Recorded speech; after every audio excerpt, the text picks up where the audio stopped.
Now talk to me about the Savoy. I think the most unique car in this entire building is going to be the Savoy. You will probably never see this car again. So this is our gem. This was a trade-in. We didn't know, I'll be honest, we didn't know anything about this car when we took it out on trade. The guy just says, you'll appreciate it when you see it. We actually called in a couple Mopar experts, and all their jaws hit the floor when they saw this car. This is a 63 Plymouth Savoy MaxWedge. So this was the car that gave birth to the famous Hemi. Oh, okay. Yes, so this car actually, when it was sold brand new, was not street legal. We have paperwork saying that this car is not for public use on the road. This was purposely built for the drag strip. It's a 426 MaxWedge. The coolest thing about this car that I love is everyone thinks their push-button start or push-button transmissions are new. Nope, this was a 1963 with a push-button transmission. Wow. Now I've got serious goosebumps. Yeah, so this motor, so you had two options. You had an 11.5 to 1, I might be off on the number, Mopar guys, don't kill me. Or you had a 13.5 to 1 compression ratio. This one's got the 13.5 to 1 compression ratio, 426 MaxWedge. And when I say this is a big motor, it is a big motor.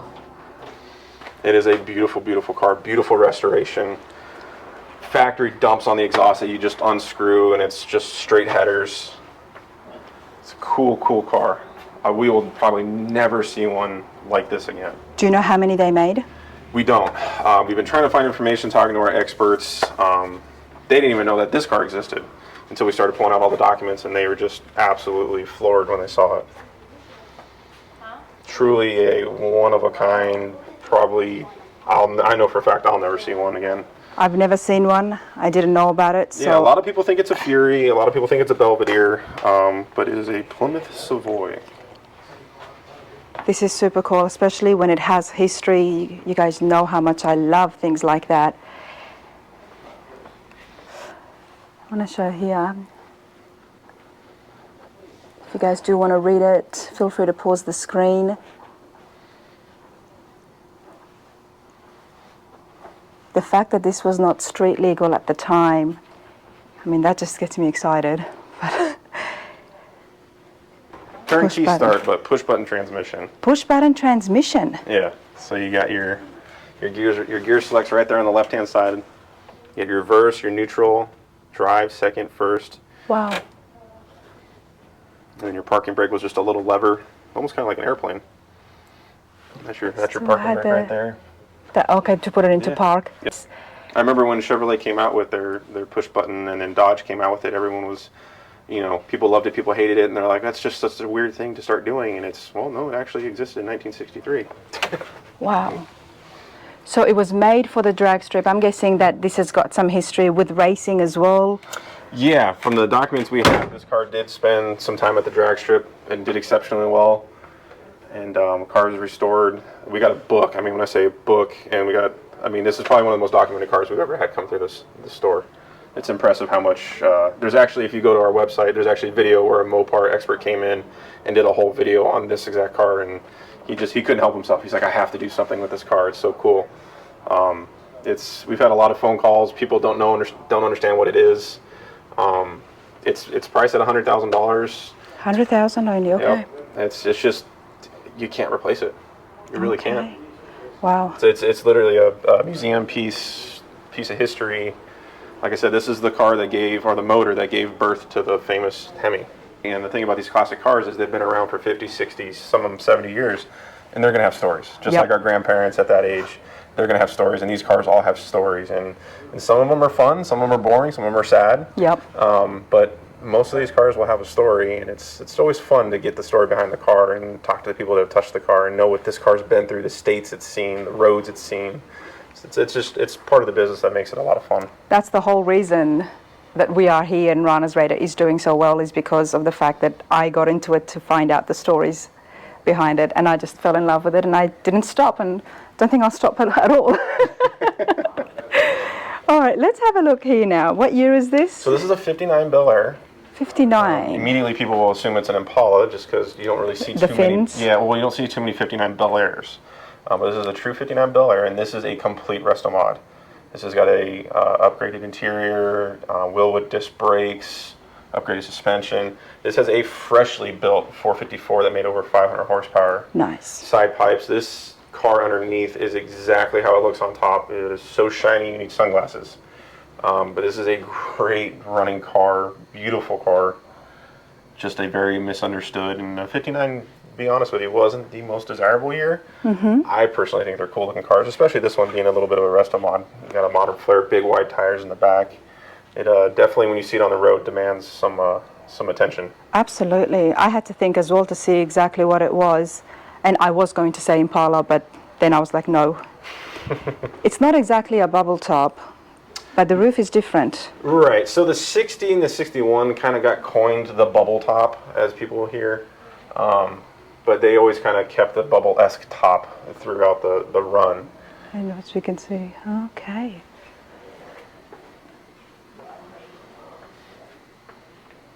I like it. It's a cool car. It really is. Very comfortable in here. And even the dash is so different, isn't it?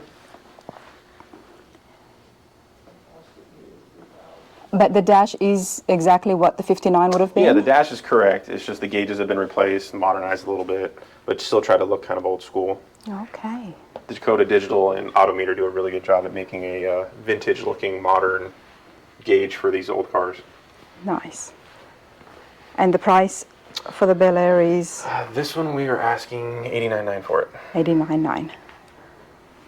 All right, let's have a look at a Chevelle. Yeah, 71 SS 454. Beautiful car. This was actually a trade-in. It's got a 4-speed in it. It's got white interior, which is pretty cool. Beautiful restoration. This has got an LS5 454, but it's not numbers matching. It's going to be a more period correct piece. But this is just, in general, a beautiful, beautiful restoration, well done car. It's very nice, and the white interiors complement the green so well. Absolutely, especially with the white vinyl top. Yep.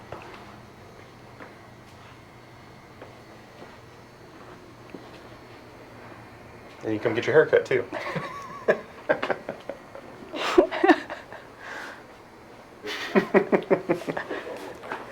Makes me smile. Okay. You have to have a sense of humor. You have to. And the Chevelle, what was the price for this one? 71? That one is $89,900. $89,900. Okay. We've got a Plymouth Duster as well. Oh yeah, the old Dusters. These are cool little cars. I like them. I like the color too. This one's a 340. What I like about this Duster is it's got the blacked out hood. Oh, nice. Little chrome package on this one. It's a great little running car. They draw attention at the shows. I've noticed it. I've been to the Mopar shows, and anytime someone's brought a Duster, and I've always wondered why, but it's got different. a cult following, yeah. It's just it's a unique car. It's not shaped like any of the other ones. It's I think the name too kind of takes on a lot of people, and just the general stance of the car is it's kind of got a real muscle, aggressive look to it. Yep. A lot more shorter end than the other Mopars, but it's Correct. still got its stance.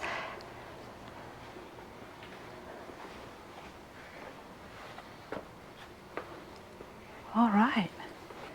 Price on the Duster was? Duster, I believe, is $59,900. $59,900, everybody. Okay. Can't go Talk wrong to with me. a 70 Mach 1. That's a 428. Yep. It's a cool little car. This one has got a period correct motor in it, 4-speed. It's obviously got the R code on it. Beautiful car. We sell a lot of Mach 1s, whether it be a 69 or a 70. Well, they're my favorite of the Mustangs. Yeah, I'm more partial to the 69. I like the intake on the rear hip. Oh, yep. Yeah.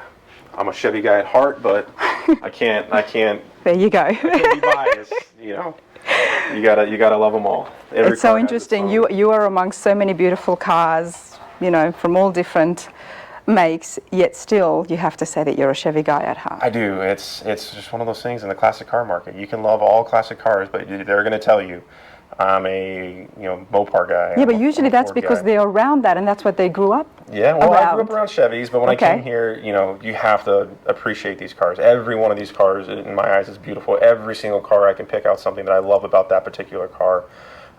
So I'm not I'll never have a Ford or a Mopar in my garage. My wife and my father-in-law and my dad would kill me. But I absolutely appreciate them. I would never turn one down if someone was like, hey, Jake, here you go, take it. Because I think they're all cool. They all, just the design, they don't make cars like they used to. And I think that's why people really love to come here, is because they see how these cars, what they're driving today came from. Everything was influenced from these cars. And it's just, they just don't make them. They don't close the doors like they used to. They don't sound like they used to. They don't drive like they used to. You know, that's the one thing. I jump in these cars all the time to drive them and move them around, and it's just like, man, I'm sliding around in the seat, and you feel every bump on the road, and you can feel every revolution of the cam, and you're just like, man, and you're driving, you can feel the machine under you. It's such a visceral experience. And then I go jump in my brand new diesel truck, and it's quieter than a hybrid car. It's like, holy moly, like. One of the things that I love, I haven't driven too many classics, everybody, but what I love and appreciate is the color and variety and body styles and the body lines. Nowadays, everything looks the same. It's really annoying. Okay, Mark, tell me about the price for the Mark 1. So this one, we are asking $99,900 for it. Pretty fair price, and then the reason why we priced it there is it's not numbers matching. It's not, it's a period correct motor. It's got its imperfections on it, but it's a great. If someone wants a Mach 1 that's a 428 Cobra Jet, shaker hood, it's the good car to buy. We do have ones that, had ones that are all correct, and they sell for $30,000 to $40,000 more. There you go. Now let's have a look at an Impala. I think this is the first Impala we've seen now, and I love the Impalas. Yeah, we usually have a 58 Impala in stock, a convertible, but we can't keep one in stock right now. They keep selling too quick. This is a 60. This is a Restomod. Steering, brakes, and air. Upgraded disc brakes. It's got a little 283 in it. Great running car. This is a car that I can, without a doubt, say you can jump in and go for a couple-hour cruise in it, and it would give you no problems. It's a nice candy apple red type color. Houndstooth interior. It's just a cool, nice. cool car. Very nice. Fully restored. It's got the works and it looks this good. Now we know the Impalas are popular, but this is a 68 you mentioned? 60. 60, so it's a 60, sorry, okay. And what's the price for it? This one is $69,900. $69,900. It is what the market demands. When it comes to these classic cars, and that's why we see kind of a consistency with all the prices, because that's what they are worth today. Yeah, and that's the conversation I have with a lot of people when they're going to sell it. They'll see the one-off car that just does ridiculous money at an auction that was just really a drunk bidding battle, and they want that for their car, and I tell them, it's just not going to bring that money. Or someone they'll call, hey, should I restore my car, should I sell it? And I got to tell them, you're going to have 3 to 4 times what the car's worth restoring it.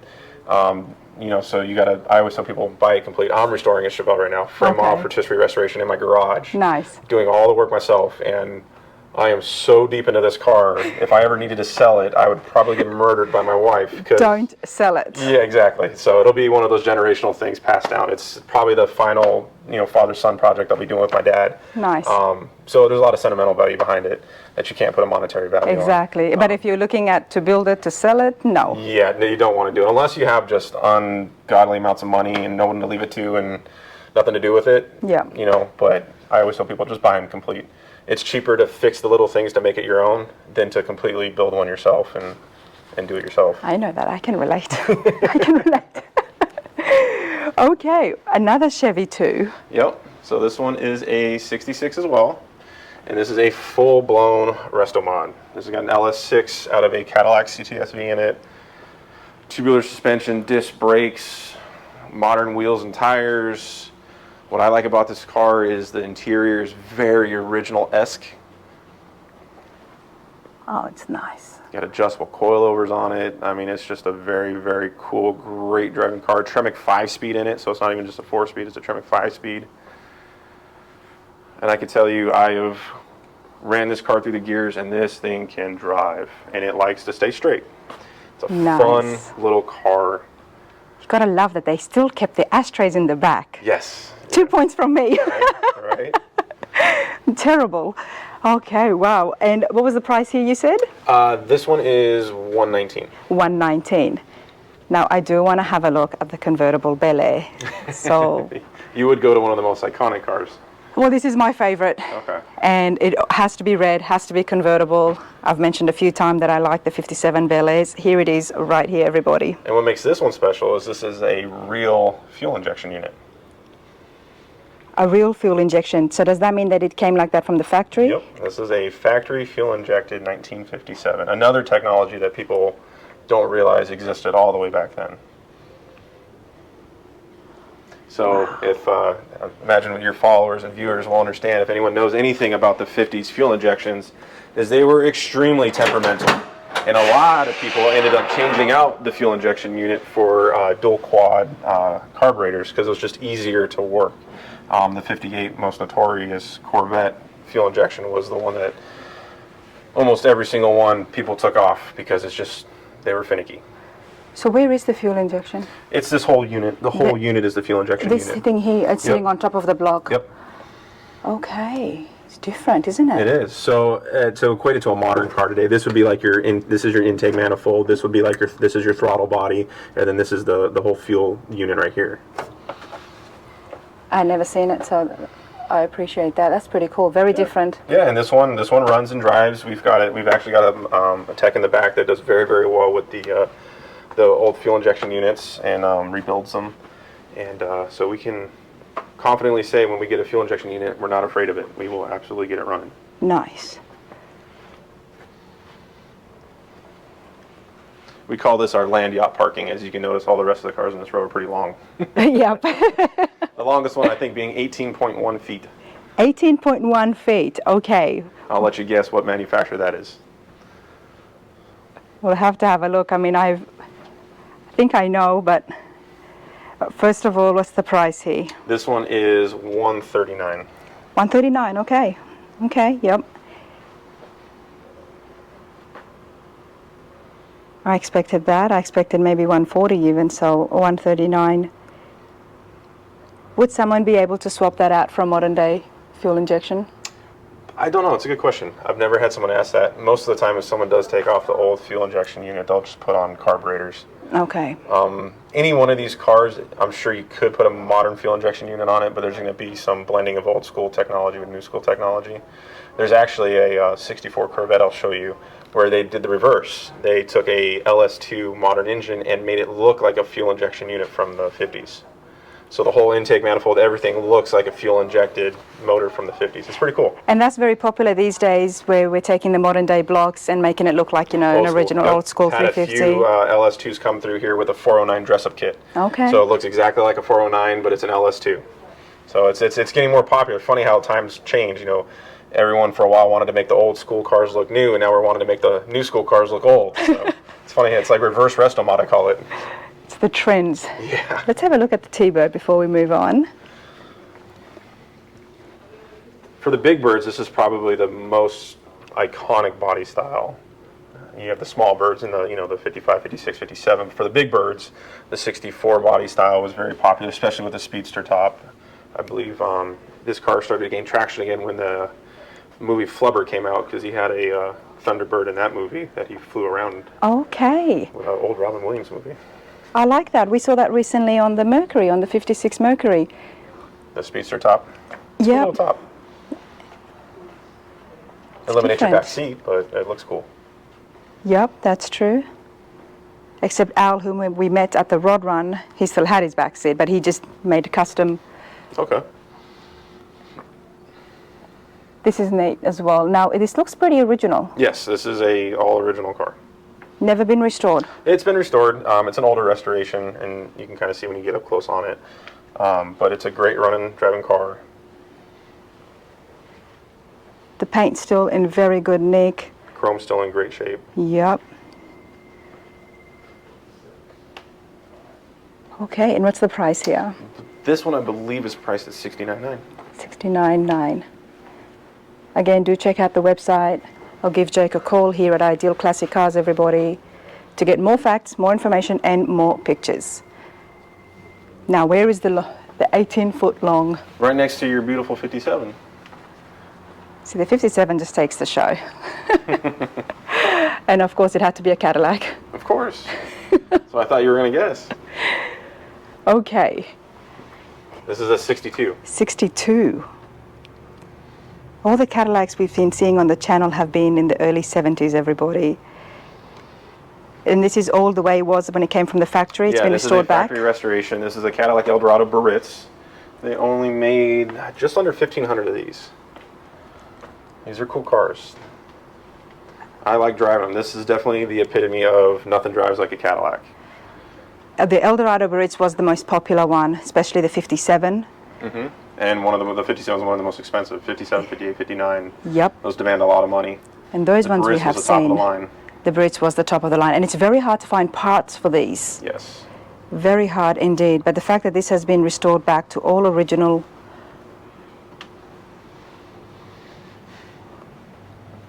And what was under the hood in 62? This one is, you're testing my knowledge, this one's a 390 cubic inch. 390. Super comfortable. Oh yeah, extremely comfortable car. With the world's biggest engine bay. Yep. I mean, there's probably, what, almost 2 feet of space between the grille and the radiator? So much space in these cars. You could do so much. You really could. Make crazy panels and You can almost put 2 boat motors in here. I mean, it is a boat, pretty much. turn it into an amphibian car. You And really could. wow, this is pretty cool. 62 and then right next to it is Biarritz. the following year is a 63 Eldorado Biarritz. Okay. And this one's actually an AACA award winner. This is a very, very nice car. We know how strict those judges are. Oh, yeah. Okay, we know those little point systems that they go by. But the 62, the price for that was That one's 125. 125, and now we've got the 63 in front of us. And this one's 89.9. So I'm trying to see the difference now. A little bit. This one they started to get, you know, as you said, you saw a lot of 70s. They started to get more squares. You can see this one was more round in the front, and then they Yes. slowly started to get more square. And then in the 70s, they went full rectangle. Yes.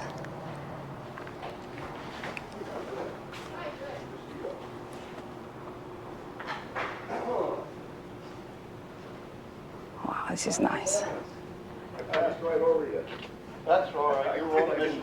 All right, Jake, what's the price of the This 62? one's 89.9. Such a big difference. Oh, and just the years, you know. 1 year can make a huge difference on a car's value. Just like you had mentioned, 57 Cadillac. The following year, car still brings a lot of money, but nowhere near what a 57 brings. That's true. That's true.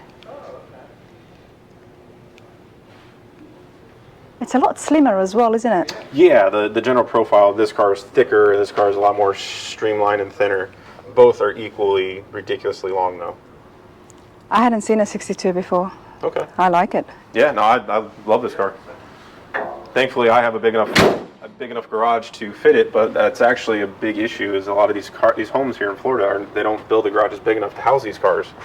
So we've actually had quite a few people want to come in, buy these cars, go home and measure their garage, and their garage is 3 feet short of being able to fit the car. So one guy actually ended up cutting a notch out in his garage to back his Cadillac in. So That's persistence. yeah, that is determination. you modify your home to fit your car, you're a different level car guy. Before we have a look at the numbers matching Chevelle, let's have a look at the split window Corvette. Another very, very popular and rare. Oh yeah. Well, the funny thing is, in 1963, they hated the car because people complained they couldn't see out of the back.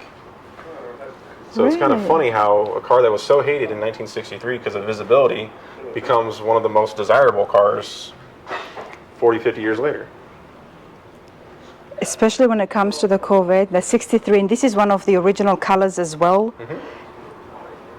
And this one's numbers matching. Red, red. There weren't too many of them. Now, I do know a gentleman who's got 3. But yeah, we'll get him on the channel soon. He's got right from the factory, the numbers 1, 2, and 3. Oh, wow. Oh my God. All red. Holy moly. And Pete, if you're watching this, then you know who I'm talking about. That's impressive. Tip my hat to him.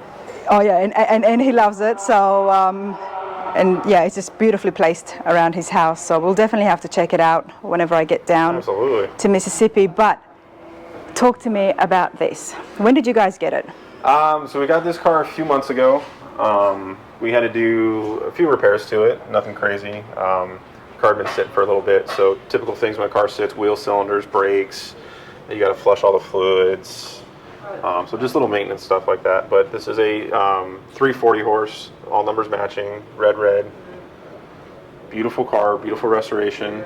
This one isn't top flight or NCRS, but I don't think it would really take too much to really get it to a level to where you could take it to NCRS and at minimum get second flight. We've had plenty of top flight cars come through here, so I kind of know what it takes to get to there. Oh yeah. Almost takes the fun out of owning a Corvette, to be honest with you. No offense against the NCRS guys. We love you guys to death, but they are very different strict. level of different level of restoration. And you know, we've seen a Bloomington Gold a Corvette as well in all its original form. Christie 61. We just sold one. Oh, and you just sold Yeah, one. we had a 67 435 horse Elkhart Blue Roadster, and that thing absolutely beautiful. That was a Bloomington Gold, two-time top flight, triple diamond award-winning car. It was a $300,000 Corvette. I mean, it just tank sticker, you name it. The car was beautiful. It was one of those cars I told you don't drive. Yes. The guy bought it, trailered it, and he takes it to NCRS shows now, and it's never seen pavement. It just trailer to trailer to trailer to trailer. Wow. So. Well, the 61 Corvette that we've got on the channel, do a quick search for it. We had a chat with Ryan, Christie's partner, and he explained exactly how strict those point system is. Oh yeah, to get to 99. You can't make the car perfect. No. If it's perfect, you actually lose points because the cars weren't perfect when they were made brand new. Exactly. Yeah, it's crazy the amount of attention these guys pay and what they have to go through to get these cars top flighted. Well, you've got something super rare right here as well. Yeah, we were actually, I was a 5-year-old kid on Christmas morning when I got the phone call that we were getting this car. I didn't believe it because I'm actually, when I say a Chevy guy, I told you I was restoring a Chevelle, I'm a Chevelle guy. Okay. My first car I ever restored was a 72 Chevelle SS with my dad. So I love the body style because it's very similar to a 72.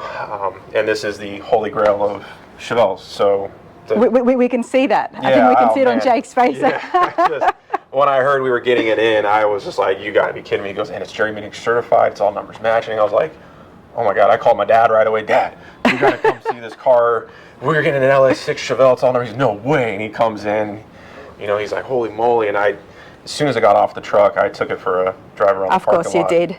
Yeah, and let me tell you, there is nothing like an LS6. It sounds like a modern engine. It's smooth, tons of power, and this one's got the M22 Rock Crusher, which is a different animal of a transmission. If any of your viewers know anything about the Muncies, the M22 Rock Crusher was just a monster of a transmission. And this car, the attention to detail, we were just talking about it this morning. I said, man, the restoration, there's got to be thousands upon thousands of hours of bodywork because the gaps on this car are just, they're so perfect they stand out. It's just a beautiful, beautiful car. 1970 numbers matching LS6. Yes. Wow, we know how difficult it is to get something that is all numbers matching. And it's been restored so beautifully. And this one's Gobi Beige. Now, we could be wrong. We're not the experts on this, and it's hard to find the data, but apparently this is about one of 4 70 Chevelle SS's, LS6s equipped like this in Gobi Beige.